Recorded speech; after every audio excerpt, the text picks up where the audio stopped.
Okay, we're live. ¿Qué tal, amigos? Stuart here from Spain Speaks with this evening's live stream, 7:40 p.m. It is Tuesday, the 10th of February, another month that seems to be flying by at the moment. We'll look at some stories that have caught my attention in the press here today in Spain. We'll look at some comments that have been left on the channel.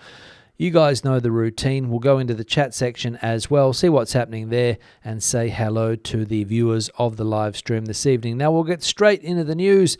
And as we know, the Spanish government has been cracking down on tourist rentals here in Spain over the last 12 months or so, especially illegal tourist rentals. And as we can see here, tourist flats in Spain have fallen sharply across the country, but rise in Malaga and Seville.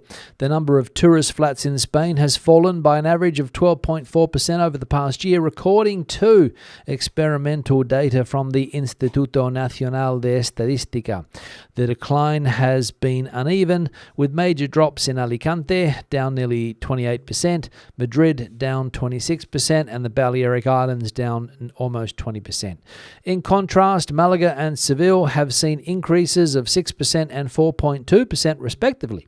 Nationwide, 329,764 tourist properties were recorded in November 2025, around 52,000 fewer than in May, marking the lowest level since early 2023. Andalusia remains the region with the largest supply, followed by the Canary Islands and the Valencian community. Tourist flats now represent 1.24% of Spain's housing stock, down from last year, with the highest proportions in Las Palmas in the Canaries and Malaga on mainland Spain. So there we go. The government crackdown on tourist flats seems to be giving some results here. Positive results for the government, at least. That's what they're looking to do, getting these flats turned into longer-term rentals if possible. And we'll see if the trend continues. But as we saw there in Malaga and Seville, they are up, not down. But other places, for example, Balearic Islands, close to 20% fewer tourist flats in that part of Spain. Interesting. Second piece of news here now, and related to the topic of the housing crisis here in Spain, we can see Madrid, Spain's capital city, sees surge in multi-property owners as housing inequality deepens. Madrid has surpassed 75,000 people owning at least 3 homes, highlighting growing inequality in a region where many young people and families struggle to afford housing. According to a database compiled for El País using cadastral data from the Ministry of Finance, more than 10,000 owners hold at least 10 properties, and 517 individuals or entities own up to 50 homes each. The data reveal a strong concentration of property ownership among large landlords, including individuals, companies, and investment funds, a trend that is pushing up rental and purchase prices. While rent caps are already in place in parts of Spain, the regional government, led by Isabel Díaz Ayuso, has rejected similar limits. Experts warn that housing is increasingly viewed as a safe investment, even when properties remain empty. So another side of the housing crisis here in Spain, put forward by the newspaper El País and their database, saying here that, lots of people own multiple properties in Spain's capital, especially when we're talking about these investment funds, because as we know, during the crisis years here in Spain, those companies came in with a very, very strong plan to buy as many properties as possible, and of course turn them into tourist accommodation in the majority of the cases. So that's what we're dealing with here. So again, another issue that the government will have to deal with if it wants to get young people into homes, but people are snapping them up in the free market economy that we have here. Another piece of news, let me see if I can get this one on the screen, and it is that the political party Vox is demanding a role in Aragon's regional government after doubling its seats in the recent election there. Vox has moved quickly to assert its position in Aragon after doubling its number of seats, making clear that it wants to enter government rather than merely support the Popular Party from outside. Speaking after a meeting of the party's national executive, Vox's national spokesperson, Jose Antonio Fuster, said the party's aim is to govern, arguing that the election results gave it a clear mandate. Vox is urging the PP leader in Aragon, Jorge Azcón, to recognise this outcome and offer Vox ministerial responsibilities with budgetary control. The party is adopting the same stance it has taken in Extremadura, insisting on proportional influence in any coalition. Vox says it wants to implement policies including tax cuts, opposition to the EU Green Deal, tougher measures on illegal immigration, less ideological education, and greater industrial development. So the big winner in the recent elections in the autonomous community of Aragon, of course, the biggest city in that part of Spain being Zaragoza, the party Vox almost doubling its representation there in that part of Spain. And this seems to be the trend around the country currently. The two traditional political parties, the PSOE party and the Partido Popular, are shaking with the rise of this party. But again, it's only autonomous community elections. We'll have to see how it shapes up as far as national elections are concerned whenever they are going to be held. But in the autonomous communities, Vox continues to grow. Good news for some, worrying news for others. Let me know your position in the comment section below. And the final piece of news here related to the rail crisis Spain is currently living also, and it is that nearly half of train users consider stopping rail travel after the Ademuz disaster. Nearly half of Spain's train users are considering giving up rail travel or have already done so following the deadly accident in Ademuz, Córdoba, which killed 46 people, and a second crash in Gelida, Barcelona, days later, in which a trainee driver died. According to a survey by 40dB for El País and Cadena Ser Radio, 24.2% of respondents are thinking about stopping using trains, while 20.5% say they have already abandoned rail travel. A majority, 55.3%, say they have not reconsidered their use of trains. Distrust varies sharply by political affiliation, with the highest levels among Vox voters and the lowest among PSOE supporters. Younger generations show the greatest reluctance to continue travelling by train. The findings highlight the deep impact the accidents have had on public confidence in Spain's rail system. And that is the general consensus that I've reached speaking to people here in Spain about the issue of trains at the moment. Of course, if you have no choice to take a train, people are hopping on, but a lot of people are looking for alternative transport methods to get from A to B when travelling around Spain, given the tragedy down there in the province of Córdoba 2 weeks ago now, I think it was, or maybe a little bit longer. But yeah, those issues have highlighted problems with the rail network here in Spain. There was a rail strike yesterday and part of today, but it has been called off. Fortunately for rail users, the government has reached an agreement with the unions, and workers have gone back apparently, or at least that's what I read earlier today. Now we'll look at some comments that have been left on the channel here by viewers in recent times, if I can work the buttons out. We'll look at this one here firstly from Keith. Hello Stu, watching on repeat. Gutted for La Sierra de Grazalema and the Cádiz region in general. I visited Grazalema last October and it's a charming town, as are Zahara de la Sierra and Olvera. Looking at the road reports around there, due to the storms, many main roads have buckled or collapsed. Getting around in that area must be difficult at best. Keith, thanks for the comment, and yes, I imagine that getting around in that part of Spain currently is quite difficult, given that there are some roads that have collapsed or have buckled due to the extreme weather conditions in recent times, especially with the amount of water that has been falling. And the town of Grazalema, as far as I know, is still evacuated. I don't think residents have gone back yet, and experts are looking to see if there is any ongoing danger to that town. which, as Keith points out in this comment, a beautiful part of Spain, of course. A lot of the mountain regions here in Spain, a lot of the mountain villages are very nice places to visit.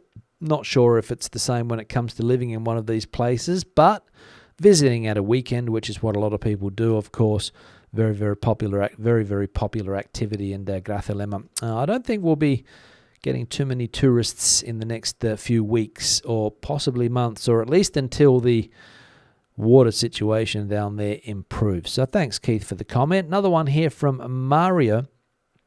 Anyone have information how the rains are affecting El Puerto de Santa Maria? Thanks, Mario. I don't have any knowledge on this topic, El Puerto de Santa Maria, but fortunately for Mario, we have viewers in the chat at the moment, I imagine. Alan, for example, who is a part-time resident in El Puerto, I think, will be able to give you some information what the situation is like there. But as far as I know, I haven't seen anything in the press, but maybe Alan can fill us in on that. Thanks for the comment, Mario. Caroline with another comment here. What's the weather like in Los Alcázares, Los Narejos in Murcia? Lovely Mar Menor. Await your reply. Thanks, Carolyn. Again, not sure what the current weather situation is there, but if you're asking in general what the weather is like in that part of Spain, I went to that area twice last year, I think. I didn't actually go to that particular place that you mentioned there, but not far away, stone's throw away. Las Urrutias, I think I went to, but yeah, it's an interesting part of the country. The Mar Menor is visually spectacular. Another thing is, if you want to hop into the water, I didn't see too many people bathing in the Mar Menor when I was there in that, on Las Urrutias. Maybe that part of the Mar Menor is cleaner, I don't know. But a lot of people a little bit skeptical when it comes to the quality of the Mar Menor nowadays. But again, that's just what I saw. It was a very hot day. One of the days that I was in Las Urrutias is the name of the place, and lots of people in the pool, not many people in the Mar Menor, which was quite surprising to see, given how popular beaches can be here in Spain. But again, the other part that you mentioned there, what was the name of it? Let me see. Let me see if I can find it. There we go.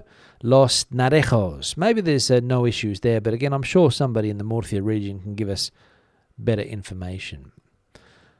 One here from Glee Smee. Anyone who paid 500,000 euros for a Spanish golden visa must be feeling like a bit of a chump now. Now, I presume that Glee Smee is referring to the mass legalization of irregular migrants here in Spain, people that have come here on maybe a tourist visa, overstayed their welcome, and are going to apply for an amnesty. I think there's an amnesty, the government is calling it, where they will hand out residence permits to people that meet certain characteristics. As far as the people that came here on the golden visa is concerned, I don't think they'd be too worried, because if you've got 500,000 to spend on a golden visa, you're doing probably a lot better than people that are going to take this amnesty up. Let's be honest about that. People that are working in jobs here in Spain, probably low paid, don't have any legal rights, but if you were able to buy your residency in this country, 500,000 euros as we saw there, I don't think you're too fussed about the amnesty. But again, I could be wrong. John, I've got money and can only stay 3 months in Spain. I would like to stay there, but too much paperwork. Thanks, John, for the comment. I'm sure a lot of people would like to stay more than 3 months here in Spain. For a lot of people, it wasn't an issue before. People from the UK used to come down and maybe stay, a little bit longer than the 3 months that now they are entitled to.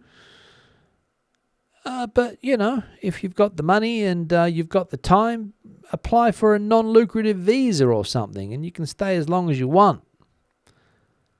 but otherwise 3 months is the rules. The third country? Thanks. And the final comment here from Janet. Sunny here in Tenerife and poor weather, although Christmas was bad.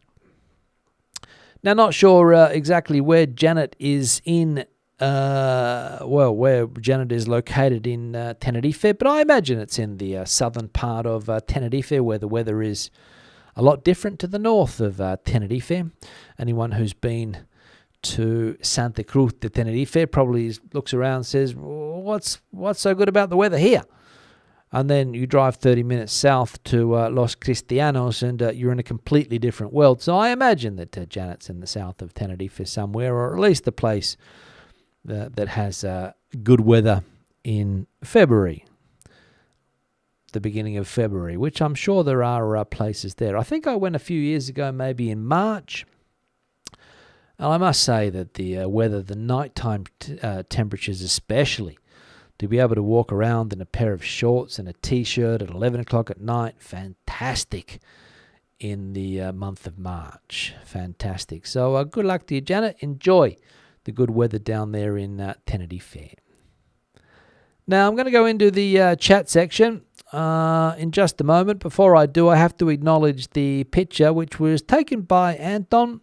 And Leslie, I think, is the name of Anton's wife. If I haven't pronounced that correctly, sorry. But the photo is one of these spectacular views. And according to Anton, in the email that he sent me, this photo has got over 100,000 views on Google Maps. So obviously it's one of these pictures on Google Maps that you can click on to check out the location. And it is overlooking Marbella, I think, if I remember correctly from the email, the south of Spain, obviously taken on a day when it was a perfectly blue sky. So thanks, Anton and Lesia, for the picture there. Anyone else that has a similar shot or a shot of Spain? I'm not going to say similar because obviously this is quite a good picture with the view there. SpainSpeaks@gmail.com is the email address. Feel free to send your photos through to that email address, or anything else that you want to send my way. SpainSpeaks@gmail.com is the email address there. Feel free, as I said. Also, if you would like to support the channel, which people do, super thanks, buying me a coffee, Patreon supporters. Big shout out to Rella, who bought me some coffees today. Greatly appreciated. Also, became a member of the channel, did Rella. Thank you very much, Rella, for that support. Again, as I said, greatly appreciated. And for people that are channel members or would like to join this YouTube channel, you have that option as well to help support the channel, to keep me making videos, to motivate me to all of the those things that make me pick up the camera and record. So thank you very much for that support. As I said, greatly appreciated. The like icon is also going on the screen if I can find it. There we go. On the screen right now is the like icon. We're currently at 49 likes. So one more like and we'll hit 50. So do us a favor, hit that like icon if you can find it. And we'll see if we can get up to a decent tally of likes today. Tuesday. Now, let me go into the chat section here. Let me get this off the screen first if I can. There we go. All right, so chat section. Let's see what's bubbling away there. Familiar names popping out at me already. Mike, for example, is in the chat, coming in from Canada, plus 4 degrees there. It's almost a heat wave. Almost a heat wave in Canada at the moment. None of this, once a storm. Not even one blizzard this year in Canada. So the weather there is surprisingly good. Jay Meti coming in from San Diego. Wouldn't expect snow there, of course, but obviously questioning Mike's previous comment. Rella, just mentioned Rella, just became a member. Thank you very much for that, Rella. Greatly appreciated your support, of course. Barbara's a valued member too, coming in from the Playa Flamenca in the Valencian community, I believe. Al asking or hoping that the weather is improving where we are. Sad news here. Our loved canine is poorly at the moment, so fingers crossed. Have a good week, A&L. Let's hope that let's hope that your dog does improve. Bit under the weather at the moment. A&L's pooch. Let's hope. James and Kathy coming in from Worcester. Cold, but they've got the log burner going there, so that's something. And not as bad as the weather in Andalusia, which has been wet, and even here, weeks and weeks of non-stop rain. Maybe only one day in the past couple of weeks where it hasn't rained, so very, very wet. Windy as well, and another storm hitting Spain currently called Nils or something, I think. Nils, I think was the name. Sani coming in, hoping everyone has had a great start to the week. Thanks, Sani. You too. Amanda coming in from Shropshire, there in the United Kingdom. Alan's in the chat, replying to High Flyer John. We'll get to Alan's original comment here from Alan. Buenas, Stu and friends. Cloudy in San Diego. Hope the viewers are having a great day. Thanks, Alan, for that. Gino, when are we invited over to my mother-in-law's? Food looks amazing. Unfortunately, Gino, I don't think there'll be too many invitations going out considering the size of the apartment that she lives in. A little bit tight are the conditions in that apartment, as with a lot of apartments in cities here in Spain. A little bit tight. The expression, you wouldn't be able to swing a cat in the kitchen springs to mind, if we can still say that without people complaining. But, yeah.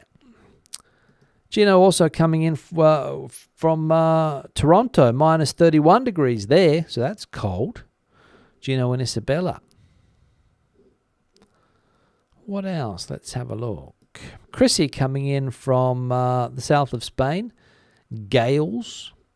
Of course, Gales in Spanish is Wales, right? Gales.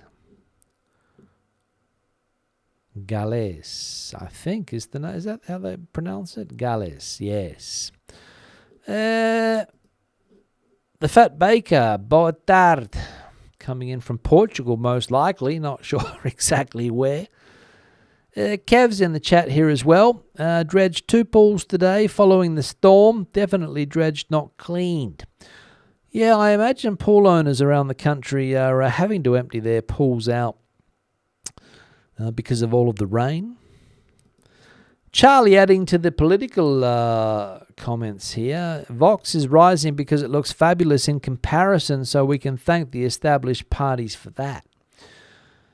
Yeah, I think here in Spain and around the world in general, a lot of political parties probably don't want to govern if they want to hold on to long-term support, I think. I'm not sure. Sanchez, what's he been there now for 8 years or something? So he's had a good crack at it. Let's be honest about that. And Vox is probably, for some people, it's a genuine vote. For some people, it might be a protest vote. I don't know. But if you look at the statistics of the elections the other day in Aragon, the PSOE party lost 6 or 7 seats compared to the previous elections, and Vox went up 6 or 7. So, interesting. Grigor's this, I think, I'm not sure. Even though illegal Airbnb listings are being cut down, property owners want rent long term since they have limited rights once tenants become OCC, is that? Yeah, that's right. People want rights. It's interesting, the political debate around squatting in this country. You've got the left wing of politics, Sumar, the political party, saying that there's no squatters in Spain. Then you've got the right side of politics saying that it's a serious problem. So it all depends what your ideology is.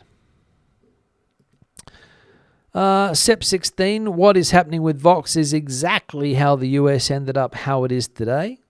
Thanks for the comment. I'm not going to say anything about that because it triggers some people, so I'll leave it to the comment section. Kev saying, like every right-wing party in Europe, Vox is rising because the centre and left parties are ignoring a large percentage of the population. Thanks, Kev, for that input there. Charlie saying, the pendulum swingeth back. Thanks, Charlie, for continuing the debate there. What else? Oh, here we go. The comment's been... Okupas was the last word that we couldn't see there. Yeah, a lot of people are worried about that, Grigor. But again, depending on your political persuasion, it's an issue or it's not. What else? Let's have a look. Alan's saying, I guess the debate over short regional air travel is abating. Well, good question, Alan. The government is quiet on the matter at the moment. They probably plan to get the rail system back up and running and restore people's confidence. But I don't know, because it's been a very hot topic in recent times. What else we got going on here? Charlie's in Murcia and it's fabulous out. There we go, Charlie, Murcia viewer. Spain wedding photography. Would anyone know if the plastic crisis is now resolved in Almeria or still having the black flag health qualification of some beaches around the city? Good question. I've got no idea. All I know is that there is a lot of plastic in Almeria, principally used for greenhouses. It's incredible. And I saw this on Instagram Reel or a TikTok the other day, somebody highlighting the view from Google Maps. If you go onto Google Maps and look at the Almeria area, the amount of plastic is unbelievable. So I don't know if that's referring to that or not, but I suppose so. Alan, the El Puerto part-time resident, saying, well, ask daughter-in-law and friends for reports and add to the live stream on Thursday. All right, great. We'll wait for that. Jerez got the worst, according to Alan. Yeah, well, I think we mentioned Jerez the other day as being particularly hard hit. Thanks, Al. Jimbo with a sports report. Missed Jimbo the last few days. I'll have to wait until Thursday. So Jimbo, we'll get some basketball news. Pau coming in from Gran Canaria, down there in the Canary Islands. Enjoy. I hope the weather's treating you well. Stephen says, talking about canines or dogs, on a recent visit to Cardiff, I was very impressed with the strict dog control rules. All owners pick up waste and carry disinfectant to spray on pee. Yeah, well, might be unique to Cardiff, Stephen. I'm not sure. I think Cardiff is one of those cities where it's quite a very dense little city. So I imagine that, and I don't know what the tree situation is like there, but if you have a dog in a city like Cardiff, I imagine that hygiene is important. Where I live here on the outskirts of Madrid, there's lots of open spaces, lots of parks, and unfortunately, a lot of dog owners don't pick up after their dog. But I imagine it's where you are and the conditions you are in, I imagine. Kelly saying, with the trains being less than reliable now, what do you suggest to tourists who want to book transportation before coming to visit? Is it necessary to book ahead? Kelly, good question. Again, the train situation, there's been a strike for the last couple of days. As I mentioned, that's now over. So things should start to get back to normal. In Andalusia, because of the weather, there are some issues there. Buses is another alternative. If you want to get on a bus and travel to these places, there's always a bus route. And as I think Al mentioned, there are lots of airports around Spain as well, so air travel is an option too. For example, if you wanted to go down to Malaga from Madrid or wherever, you can quite easily get a plane, or you can get a plane to Seville, or you can get a plane to the north of the country, to Galicia, or to the Basque Country, or to wherever you want to go. There's lots of airports, so that's an option. If you don't want to get on the trains, that is. The Fat Baker's still celebrating the defeat of Chega in Sunday's presidential elections here in Portugal. Yes. But again, the Fat Baker, they're on the rise, right? Mr. Ventura and company. Lisa coming in from Cádiz. Did you watch the halftime Super Bowl show with Bad Bunny? I did watch the halftime Super Bowl show with Bad Bunny. I saw it yesterday on YouTube or Apple Music or something. And it was. Am I a Bad Bunny fan? Not really. I don't think I fit the Bad Bunny demographic, to be honest. I was listening to Bad Bunny a little bit late last week, trying to prepare myself for the Super Bowl, see if I knew any of the songs, and I can understand why it's popular music, right? It's got a catchy beat. The lyrics are, a bit racy to say the least. If you don't speak Spanish, you've got no issues with the lyrics, of course. But if you are a Spanish speaker, reading some of the lyrics there, it is what it is. Reggaeton. But yeah, he put on a fairly spectacular show, I think. And if the Super Bowl got what they were looking for, which is to bring more eyes to the event, as somebody said the other day, your average American football fan is going to watch the Super Bowl no matter who's playing in the halftime entertainment, right? But if you want to spread out maybe to a population that is not all that interested in American football, for example, maybe Latinos in the States or whatever, or Central and South American viewers, maybe they play other sports down there like soccer or baseball or something, and you want to reach a bigger audience, you bring on Bad Bunny, who's one of the biggest artists in the world, and he's touring Spain this year, I think, in 2026, and all of his shows are completely sold out. So hugely popular is Bad Bunny. Again, not really my demographic, or I don't think I'm in the demographic that his other listeners would be, but you never know. Teddy, Stuart, hope you're well after having to send tenant into the government. Airbnbs have to send lots of info to register in Spain. They just want to wear us down. Yeah, it's not easy, Teddy. Not easy. And Kim, very impressed with Cádiz, clean and pleasant. Yeah, I imagine that's the story down there in Cádiz, clean and pleasant. Good way to sum up.